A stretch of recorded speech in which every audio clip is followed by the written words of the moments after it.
ये बाल शिव कहां से आ गया?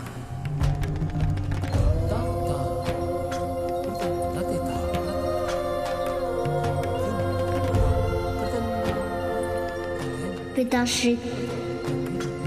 शिव, शिव आ गए। भ्राता शिव आ गए। प्रणाम पिताश्री। आयुष्मान भव पुत्र। बिना कुछ बताए आप कहाँ चले गए थे पुत्र? मैं काशी चला गया था पिताश्री, और वहां से माँ को वापस लाने का उपाय लेकर लौटा हूँ।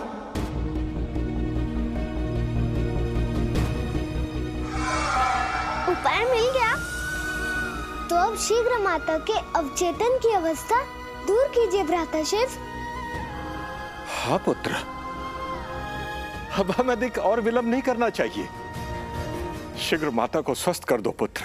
माँ को जागृत अवस्था में लाने में तनिक समय लगेगा पिताश्री। समय लगेगा?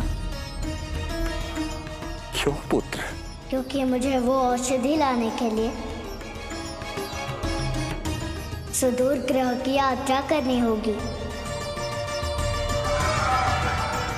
मैं वहां जाने के लिए आपसे अनुमति लेने आया हूँ पिताश्री। शुभस्य शीघ्रम पुत्र, शुभस्य शीघ्रम। कहावत चरितार्थ हो गई।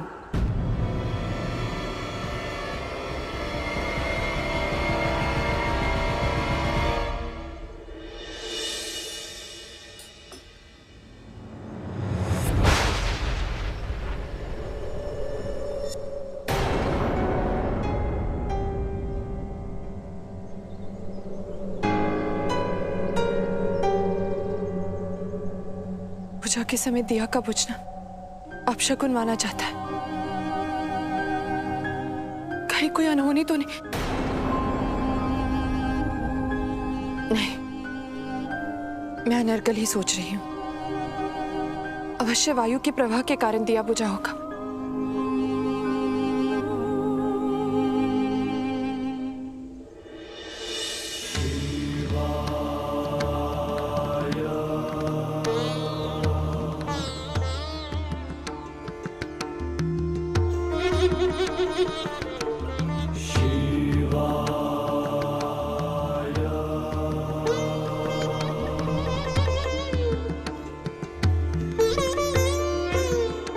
मंगल की मेरी कामना को अस्वीकार मत कीजिएगा महादेव। माता, माता,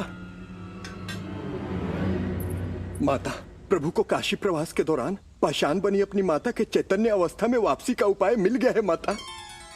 हाँ माता, और उस उपाय को प्राप्त करने हेतु प्रभु सुदूर एक रहस्यमय लोक की यात्रा पर जा रहे हैं। अब देवी अनसुईया ठीक हो जाएंगी माता। रहस्यमय लोक की यात्रा? हाँ माता। क्या वो उस रहस्यमय लोक पर अकेले जा रहे हैं? हाँ माता। नहीं नंदी, नहीं। उनके लिए इस रहस्यमय लोक की लंबी यात्रा पर अकेले जाना कदापि उचित नहीं है। उन्हें वहां अकेले नहीं जाना चाहिए। हमें उन्हें रोकना होगा नंदी। फिर तो उन्हें आप ही रोक सकती हैं माता।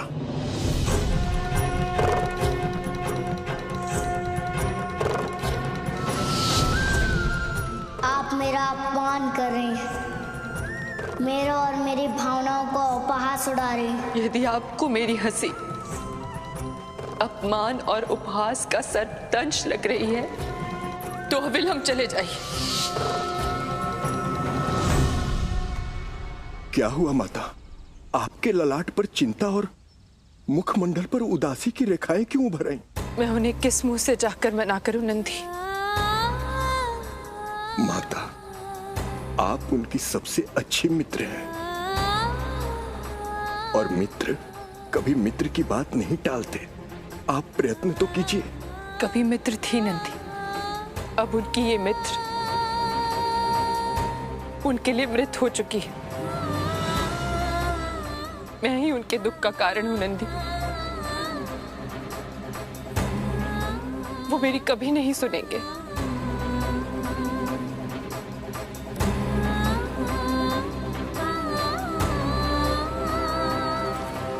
इसलिए तुम जाओ नंदी। तुम तो महादेव की प्रिय सवारी हो ना। तुमने तो अनेकों बार उनकी सहायता की है, इस बार भी तुम ही जाओ नंदी। ठीक है माता, मैं अवश्य जाऊंगा, किंतु पहले उन्हें न जाने के लिए रोकने का प्रयत्न करूंगा, उन्हें समझाऊंगा। और फिर भी यदि प्रभु नहीं माने तब मैं उन्हें वहां अकेले नहीं जाने दूंगा माता। अब मुझे आज्ञा दीजिए माता। आज्ञा है नंदी।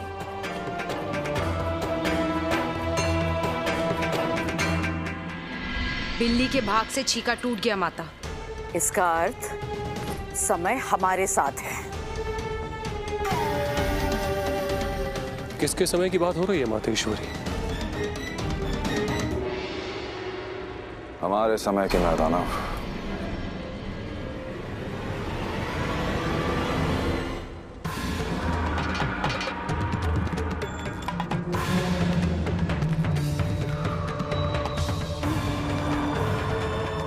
जिसका तुम्हारे साथ कोई संबंध नहीं है।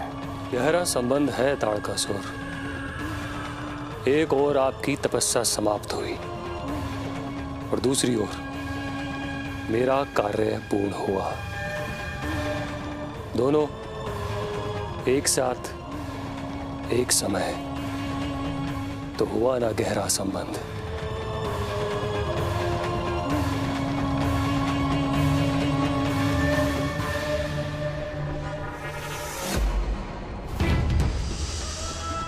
हाथ आगे कीजिए।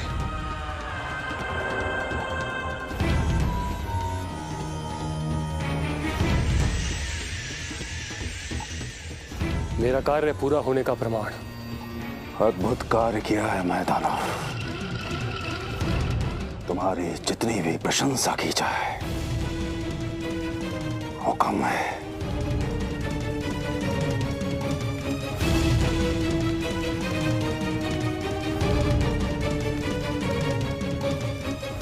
बाल शिव, अब तू कैसे रक्षा करेगा? कैसे रक्षा करेगा तू इस संसार की? कैसे रक्षा करेगा तू अपनी प्रिय माता की? कैसे?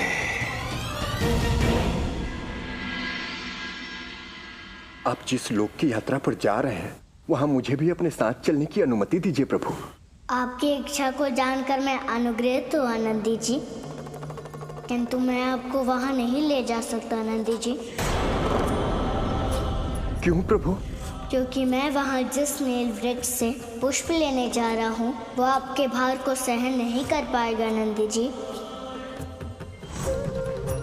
आपके भार से वो क्षतिग्रस्त हो जाएगा और मुझे पुष्प रूप में जीवन फल की प्राप्ति नहीं होगी। फिर आप उस रहस्यमय लोक पर अकेले कैसे जाएंगे प्रभु?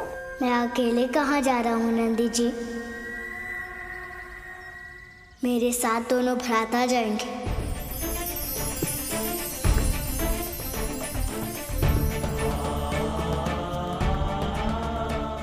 किंतु ये दोनों भी तो बालक ही हैं प्रभु, और लोक रहस्यमय। मुझे तो ये सोचकर ही आप तीनों की कुशलता की चिंता हो रही है प्रभु। नंदी जी, क्या इन 3 बाल त्रिदेवों का उस रहस्यमय सुदूर लोक की यात्रा करना आपको मात्र कोई संजोग जान पड़ता है? निश्चय जानिए यह अवश्य ही महादेव की ही कोई महिमा है। तो आप चिंता क्यों करते हैं नंदी जी? मैं चिंतित इसलिए हो रहा हूँ ऋषिवर कि प्रभु मेरे सवारी के बिना अकेले वहां कैसे जाएंगे। आप उसकी चिंता मत कीजिए नंदी जी, हम वहां यान से जाएंगे और उस यान का निर्माण मैं स्वयं करूंगा। किंतु अब मैं जाकर माता को क्या उत्तर दूंगा कि मैं प्रभु के साथ क्यों नहीं गया? बाल त्रिदेवों का उस रहस्यमय लोक पर जाना चिंता का विषय है। वो लोग संकटपूर्ण है। समझ में नहीं आ रहा उन्हें वहां जाने से कैसे रोका जाए। बाल शिव के निश्चय को डिगाना असंभव है बहन लक्ष्मी।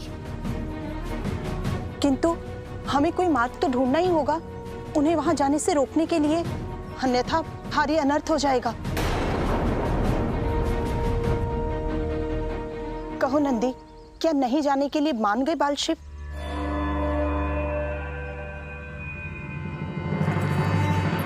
नहीं माता, ना ही वो मेरी बात माने और ना ही मुझे अपने साथ ले जाने को तैयार हुए।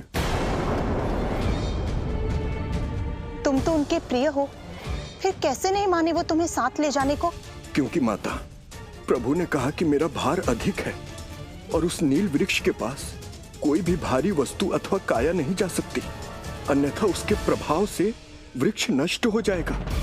इसीलिए प्रभु मुझे अपने साथ ले जाने को तैयार नहीं हुए माता। फिर वो वहां कैसे जाएंगे? यान से माता।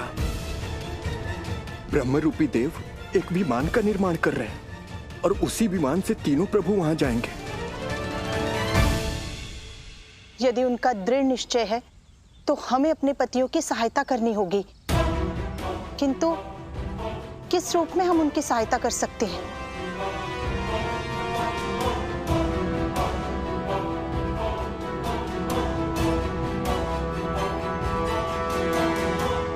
मेरे पास है एक उपाय।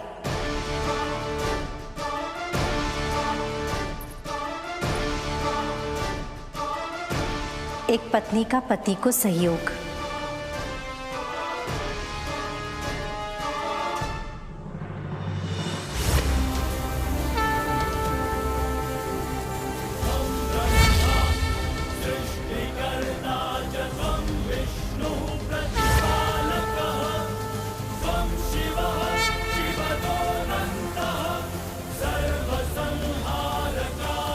आप यान का निर्माण कर लेंगे ना भ्राता देव? अवश्य। कोई संदेह है क्या मन में भ्राता शिव? नहीं, संदेह नहीं। निर्माण प्रक्रिया की जटिलता के कारण मैंने ये प्रश्न पूछा भ्राता। यान निर्माण करने में और कितना समय लगेगा भी? अधिक समय नहीं लगने वाला है देवी सरस्वती। किंतु आप यहाँ हमारे पास किस उद्देश्य से आई हैं? आपकी सहायता करने के उद्देश्य से। सत्य? आप भले मुझे विस्मृत कर चुके हो, किंतु मैं आपको कैसे विस्मृत कर सकती हूँ?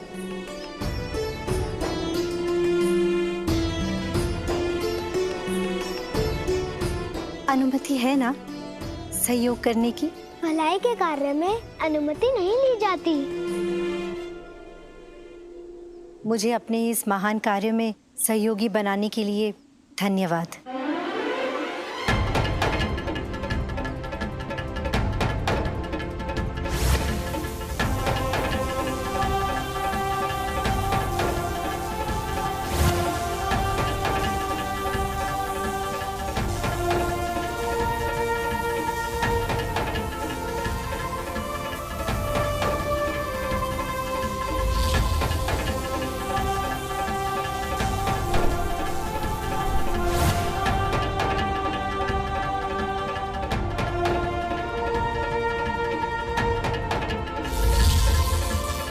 यान के निर्माण कार्य में सहयोग देने के लिए आपका कोटि कोटि धन्यवाद। मैंने अपने धर्म का निर्वाह किया।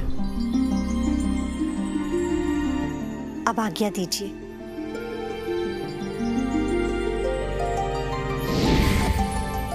अब हमें माँ और पिताश्री का आशीर्वाद लेकर रहस्यमय लोक की यात्रा पर निकलने की तैयारी करनी चाहिए भ्राता।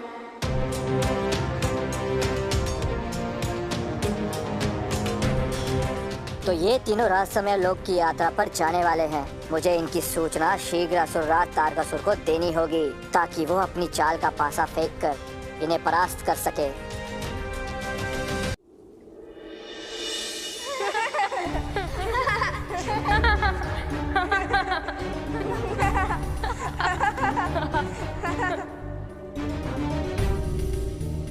पधारिए। किंतु अब महादेव कैलाश पर निवास नहीं करते। हमें ज्ञात है कि शिव कहाँ है। तब यहाँ आने का क्या प्रयोजन है? यहाँ रहने आए हैं। आज से हम चारों भ्राताओं का यह कैलाश ही निवास स्थल है। अवश्य निवास करें। महादेव का कथन है कि कैलाश सबका है, ना तो यहाँ किसी को आमंत्रित किया जाता है और ना ही किसी का बहिष्कार। आपका स्वागत है कैलाश पर।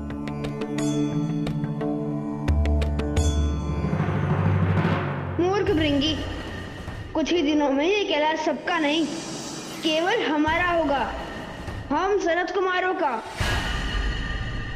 क्या बाल शिव उस रहस्यमय लोक के लिए प्रस्थान कर चुका है?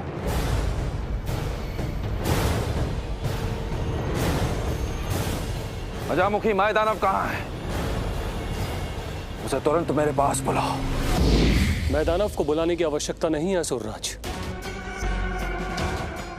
मैं दानव को समय की नाड़ी पहचानना भलीभांति आता है, इसीलिए तो सही समय पर सही उपस्थिति होती है मेरी। शीघ्र बुलाने का प्रयोजन कहिए। प्रयोजन है तुम्हारी प्रतिभा का प्रदर्शन।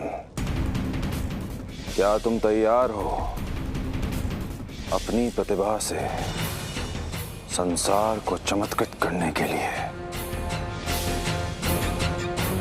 त्रिलोक का स्वामी बनने के लिए मैं अपनी समस्त प्रतिभाओं के प्रदर्शन के लिए तैयार हूं। आदेश दीजिए।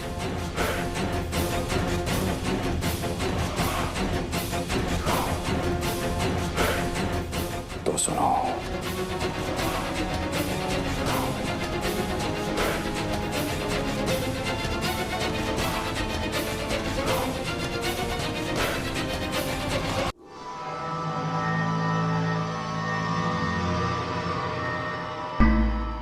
हमने तुम सबको स्नान करने का आदेश दिया था ना, तो तुम सबने स्नान क्यों नहीं किया? क्योंकि हम स्नान नहीं करते। क्योंकि हम सब महादेव के भक्त हैं। जिस प्रकार महादेव भस्म स्नान करते हैं, ठीक उसी प्रकार हम सब भस्म रमाते हैं। हमारे सामने महादेव की समान बातें। अभी हम सनत कुमार यहाँ निवास कर रहे हैं, इसलिए तुम्हें हमारे अनुसार रहना होगा और तुम्हें स्नान कर कर स्वच्छ रहना ही होगा और ये जटाजुट काट कर शिखा रखकर शुद्ध ब्राह्मण के समान रहना होगा। अब हम चलते हैं यहाँ की और कुव्यवस्थाओं को देखने। तब तक तुम सब स्नान आदि कर कर तैयार रहना।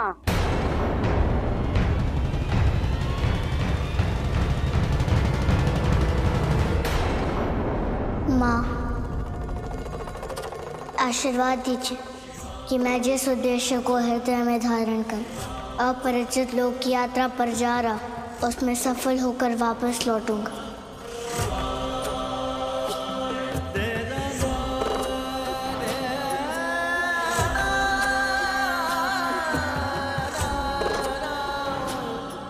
आशीर्वाद दीजिए पिताश्री।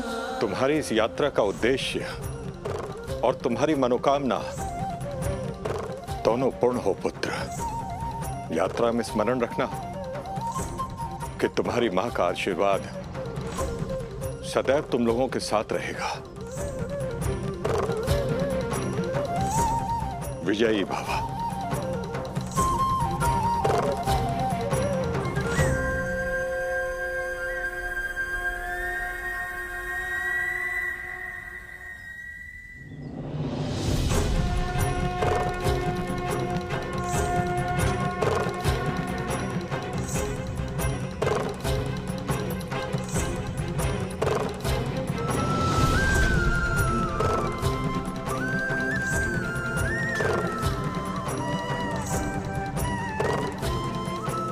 दीपक का यूं अनायास बुझना और मित्र का जाना कहीं ऐसा तो नहीं सृष्टि पर किसी घोर संकट के आने का संकेत हो?